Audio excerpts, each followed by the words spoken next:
What upsets us most about that little presentation that you just saw was the bullshit that John Tate was putting out.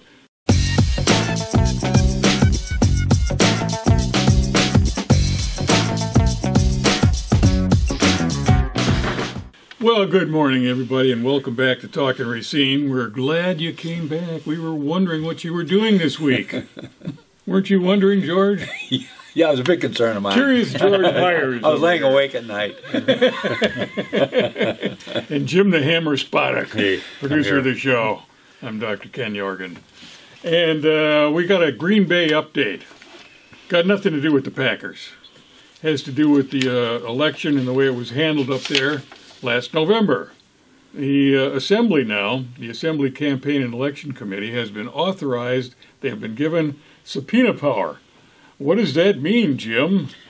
They can compel people to come in and be heard, or at least a hearing can ask for discovery, ask for emails, ask for anything that pertains to the information that they're trying to extract on this particular one. It would be the election in Green Bay. And why would they want to talk to these people? I understand that the clerk up there and the assistant clerk both resigned because they were outraged, or they were offended, I guess is the right word, by what transpired up there. And why we talk about this is because there were, as we told you before, 5 communities involved in an effort. It was Green Bay, Milwaukee, Milwaukee, Racine, Kenosha, and Madison.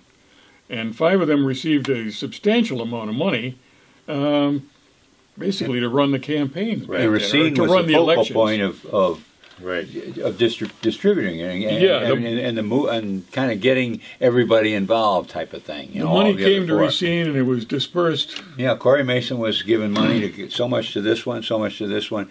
So he was somehow this focal point, and one of them that he gave to was Green Bay. And Green Bay's got all these problems now. And so how is this going to bounce? Is it going to bounce back to Racine? Which it probably will if the investigation, if people get interested in what went on in Racine, because it was all one kind of homogeneous program. So why are we talking about it? We don't want to stir up interest, do we? We don't want to get our mayor in trouble. No, Jim, the subpoena power, would that go so far as actually being able to subpoena what went on in the voting machines, do you think?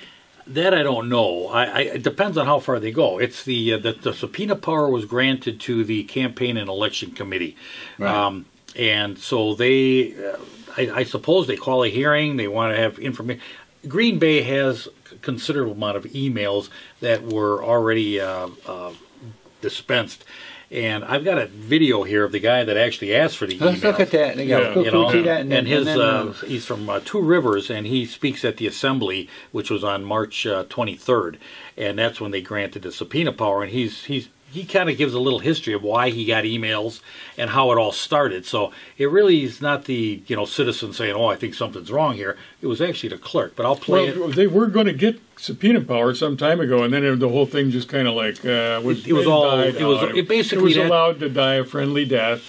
It was headlines. They made headlines, but that was all they were looking for. That was a Robin Voss connection. Robin Voss supposedly gave it. It never went anywhere. But now there's a group in this new committee that is pretty aggressive, and they're really saying no. Let's look at it. We've got people that were involved in this election that were very upset about the way it transpired. Right. So let's take a look at it. Gentleman from the second. Thank you, Mr. Speaker.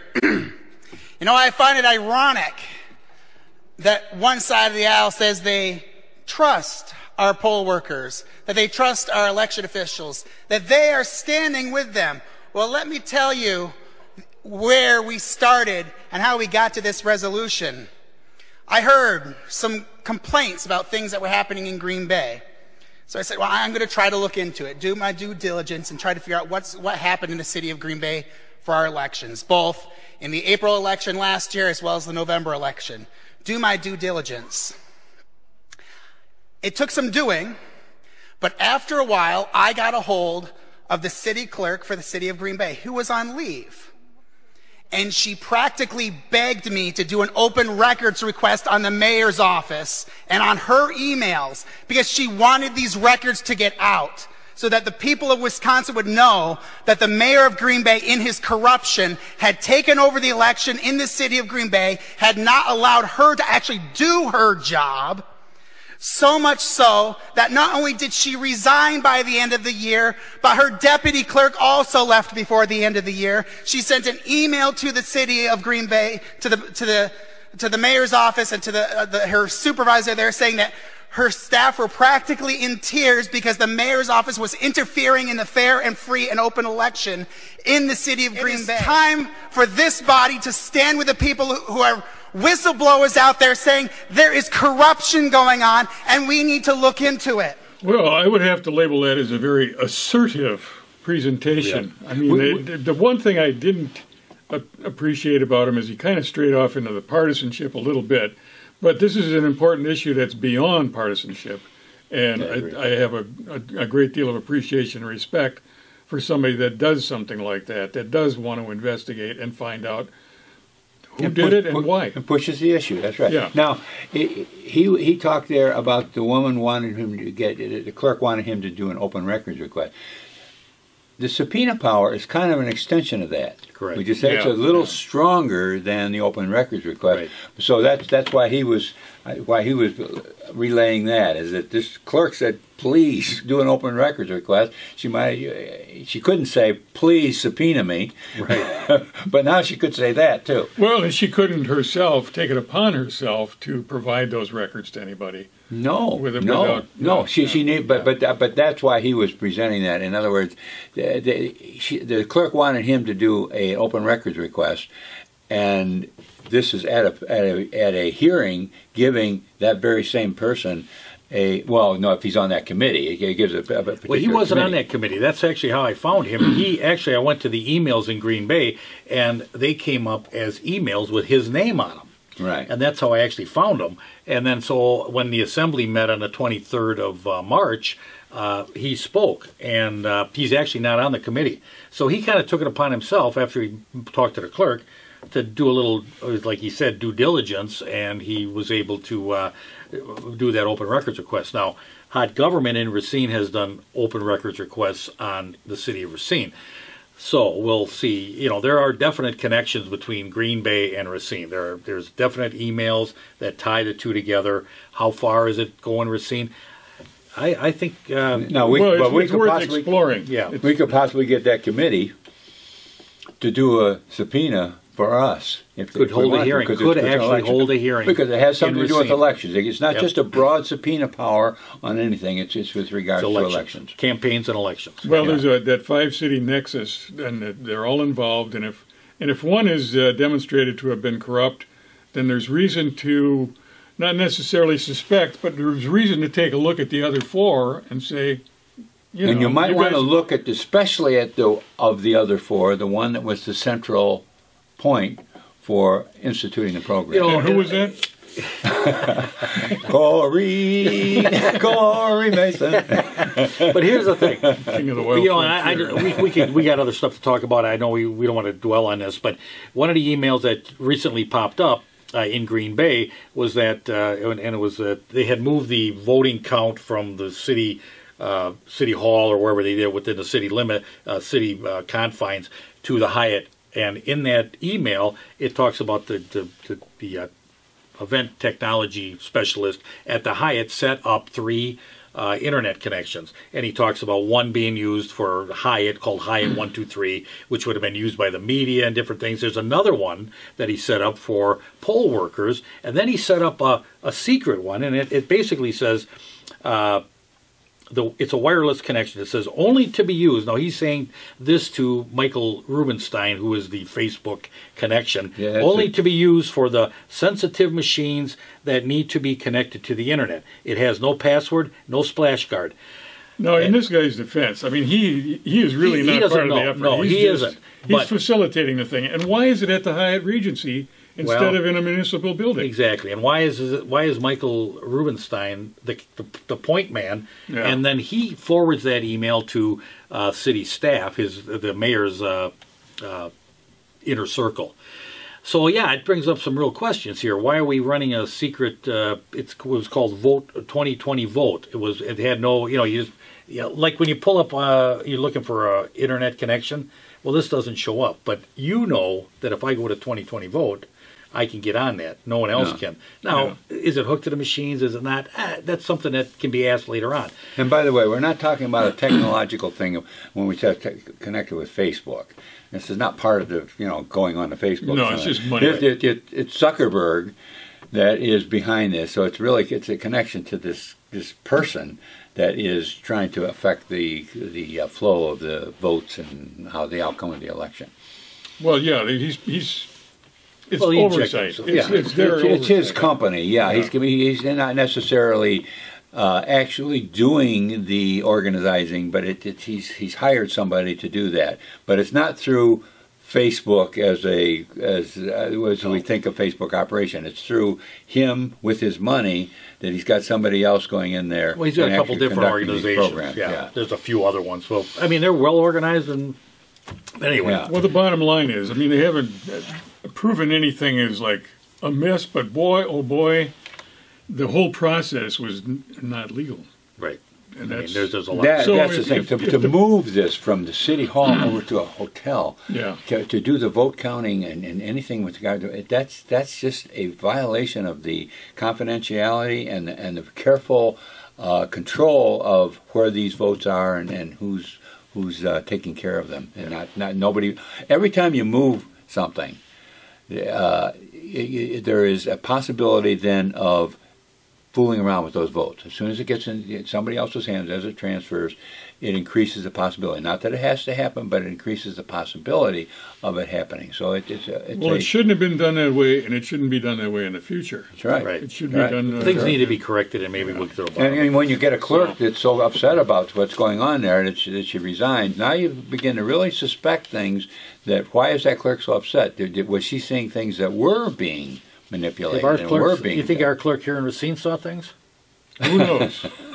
Who knows? That's a question. But anyway. I think it's coming down the lake shore, Green Bay, running downhill, down to Racine. Okay.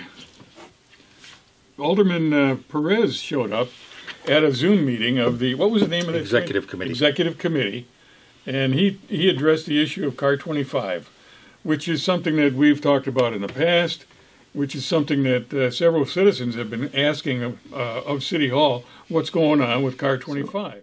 Alder Perez. Thank you, Your Honor. I think there was a mistake in the presentation. Car 25 has been used in the past for community productions. For example, churches were on it before as one of the providers. Now, one of the whole intents as we moved forward with Car 25 was to also give the community an opportunity to contribute content to this. And in the past, we also had training for people to be able to use our equipment if they needed to. And I think as we move forward, we should consider not just having our own media on there, but also opening it up to like churches and others. In the past, there was a fee, there was a training time. I was in contact with Kenosha Community Media, and they said that if we wanted to go to them for training on how to use equipment and so forth, they'd be happy to do it for us as well. And so as we move forward to this, please consider adding an opportunity for community producers to also add media or contribute to the media on Car 25. Otherwise, it's just duplicitous of what we're doing on Facebook, and that in itself is very limiting. If we have an opportunity for the community to also be on this channel, then it truly is a community channel, not just a city council channel. I do want to note that when we did discuss this, and re-requisitioning the funds to reestablish Car 25, it was a response to not people asking for content on the TV channel, but for folks to see their government on TV and be able to watch the proceedings. So our entire conversation in reorienting and recreating Car 25 was about providing transparency for government activities in the meetings that we have. So certainly commend Alder Perez for wanting to kind of go back to a heyday of cable access television.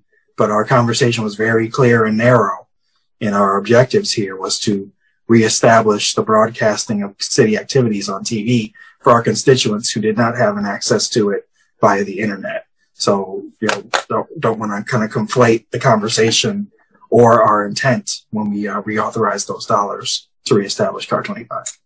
Thank you. Thank you. Alder Tate the second. Any other discussion on this item? Seeing none at this time, I would entertain a motion to receive and file. The thing that upsets us most about that little presentation that you just saw was the bullshit that John Tate was putting out, as though the only reason for public comment about CAR 25 was they wanted greater access to the government. Well, they did want greater access to the government. Some people would like to watch the city council meetings, committee meetings, so on and so forth. But public content was also very important. In the first place, we, the city, receive about $830,000 from the franchise fee that comes from all those cable, whether it's Spectrum, UVerse subscribers, who pay on their monthly bill a franchise fee that goes to the state and then it trickles back, if I'm understanding how it works. But that's $830,000 a year we receive in revenue. And for that, we have available for the public's use a public access channel. Talking about the George Meyers show. That was one thing. A friend of mine, Tom Peterson, ran Uncle Tom's Kitchen, where he would do a little cooking demonstration. Yeah, and there was a lot of stuff. New equipment would come into the city, and there were car shows on there. Car shows. Had a lot of interesting stuff on there. You could go by there and you could find kind of interesting stuff. Yeah. I mean, it was definitely local. It was, it was Racine. It's a pride of ownership to a community when people can get in there and say, hey, I'm proud of, whatever part of Racine that they want to highlight. Kenosha does an excellent job with it. We highlighted that back on a show not a while back. Absolutely. And they did some great stuff in Kenosha. We can do the same. You need that. And money has been earmarked for the revitalization of CAR 25 about a year ago. Yep. And if I might be wrong, but if I remember correctly, it was about 60 days they figured was going to be the line by which CAR 25 would be reactivated and grow from there. Still not anything happening. Yeah. Why? Okay, I think it's important to go back and look at the original agreement and the financial situation of CAR 25 and the original intent. I mean, right here is... I think that's very important, first of all, because Don Tate indicated that it was only important that the government get back there. All right, get back on the show. Doc, go ahead from there, because way more than that. Yeah, this is part of the original agreement and contract, and it's actually covered under municipal code, is it? Right. Or is it city no, municipal code. Yep. 2 channels shall be designated for use by the city and or public schools located within the service area pursuant to the provisions of the Cable Act, Section 61147 USC 531. I know those numbers don't mean anything to you, but it shows that it's official. Yeah. Exactly. For the purpose of providing video programs, and such channels shall be provided by the grantee without charge for usage. Now that means it's provided by cable, by Time Warner, right, and for no charge. In other words, it's free to these 2 entities. Right. Now you go a little further down and it says, to develop a plan for maximum community involvement and utilization of the public, educational, and governmental channels. The plan will include regulations governing the operation and ensuring non-commercial usage by residents of the community, and procedures for prohibition of obscene material and, to the extent permitted by law, indecent programming. Now, almost everything that you read there dealt with the community involvement. It was not talking about the government. No. Now, there has been no cable commission. And now that's another part of the Muni Code that says there has to be a commission. That commission is not going to be run by John Tate. No. That's going to be run by, it's 9 members. 2 members would be aldermen.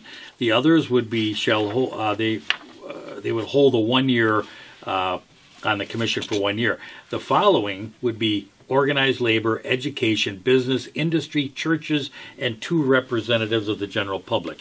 So you've got the general public really in charge of the cable access Right. channel, and that's what it's about. Yeah. And that's how it should be run. They had an By the excellent way, Jim, cable. organized labor is 1, education, business is 3, industry is 4, churches is 5. That's the majority of the 9 Right. of the 9 member. And actually, thing. 2 more were general public, so there's 7, and Yeah. 2 aldermen make 9. That's So- that's who's supposed to be deciding what gets put on the, not only what who gets put on it, but it deciding what the policy is going to be. Where it talked about, obscenity and all that type of stuff. So that is who controls this And channel, no commercial, not John Tate. Yeah, and exactly. his idea. I mean, that actually, these aldermen have really very little to do with it. I mean, you have 2 aldermen on the committee that basically, they kind of want some feedback to the committees and back and forth.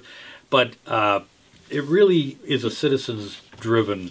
Absolutely. access. Under public control. That's a very not good governmental point. control. It's not for the government to be Right. running. It's supposed to be run by the public. And I want to go one Good step point. further. When you have a control, like you saw this dictatorship that really wants to just control it for government, I mean, what are you really doing here? I mean, what's your real motivation Yeah, behind why? that? Why are you so Why don't you interested? leave it for the community? I mean, the community is really, are you not representatives of the community, or are you representing the government?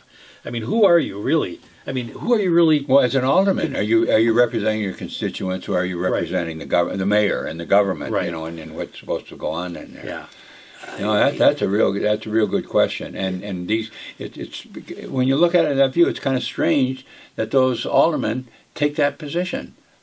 There was no mention about a cable channel commission that would be running it. There was no talk I'm going about. to tell you, Jeff Coe knows perfectly well how that channel would run. He was involved with it. So to have him just sit back in the corner and just nod his head like, "Oh, okay, it'll be government," that's a come real on, issue. Jeff. Jeez, Wake up a little crying bit. out loud. I understand some of them don't get it. They want to just do what the mayor says, and I mean that's this. Everybody has to work together to follow the dream of the mayor. But something like this. And we all have to work together to follow the dream of the mayor. Is it that? What that's what they're thinking. Play that back again, Jim. Something I missed on that. But that's what it is. I mean, that's what your common council is boiled down to. This should have been discussed. It's a no-brainer. It's a no-brainer. Yeah. Nobody brought up a thing except Tate comes in and says that nobody was interested in community access, and it was strictly set up for this narrow view of the government. Not at Sorry. all. That is such a fallacy. Yeah. Such a fallacy. Exactly. It's right here in the ordinances and in the agreement with the How connected Time are Warner. they? How connected? You don't hear the mayor saying total anything. fallacy. Tate, I mean, or Well, not his Tate, bobblehead had said everything. What's He didn't have the to young say guy anything. up at the top? He's just a happy guy. Trevor? Trevor, he's just Yeah. smiling away like, everything's Yeah, great. yeah. Nothing No to see leadership. here. Yeah. Everything's happy. Oh man. Well, anyway, I would suspect at some point this is going to be challenged if they want to try to make this strictly a government channel. I got a feeling that you're going to see some challenges by the community. Well, what's ironic is Alderman Perez talked about how he had been in contact with Kenosha and that they were willing to come in and help Right. the citizens of Racine get reacquainted with the equipment, reacquainted with production, so on and so forth. The irony there is that Scott Nelson, when he was in charge of cable, of Car 25, he helped people all over the state Yeah. with their community access channels. And now we've got this thing so impoverished intellectually and financially and every other which way that we have to go to another community to find out how to do this. You It's bring ridiculous. up Scott Nelson. I just got to mention this too. One of the things that he was looking at, and we had both talked about a lot, was what could be done with this channel. There was also, we talked about the things that used to be on it. There also used to be sports on there. They would Yeah. have the cameras out there for the softball games, yeah. But we were talking about covering the operettas and the things going on in the high school, covering grade school sports, in their gym activities. You could do so much with this channel Yep. to promote this city in a really unique way if you would just get it out of this realm of government and get it into what's going on in the city. Pride of ownership. Talking Racine could be on there. Maybe that's what they're afraid of. the problem. I'm sure they're afraid of us. Because when you open it up, you're going to get all kinds of shows on there. And what kid wouldn't want their concert on television? I know. Listen, you could great. build it. Moms want to see their kids, on a soccer game or whatever. Yeah. I mean, there's so much you could do. What I had dreamed of is I don't know if Scott went along this far, but I always thought it'd be neat if you get more money into it. And government should not need any of that cable money, but if you went that into cable, I thought it'd be neat to get multi-cameras going on at the Raiders game and have instant replay. Oh yeah. Now that would be something, because nobody else has got that any place in the minor league football. Here's the thing, George. League. I mean, I don't want to keep going on this because we get all excited about it. But you could do all kinds of different platforms too. They say, "Oh, it's all YouTube and Facebook. Oh, that stuff's history." You're talking. Listen to this. You're talking about a Spectrum channel. Got it. Now, granted, you're talking about a issued channel to the government, but the value of those are very. It's not something old technology. And it's not a channel with 4 numbers on it. It's 25. That's down there low, down with the so I mean, I major think media. This control 12 factor. It's really about a control factor. It's not that you can't do something great with it. You can. It's the control that they want, and that's the bottom line. Yeah, I agree. We're going to be here. Come on back and join us. Thanks for coming today.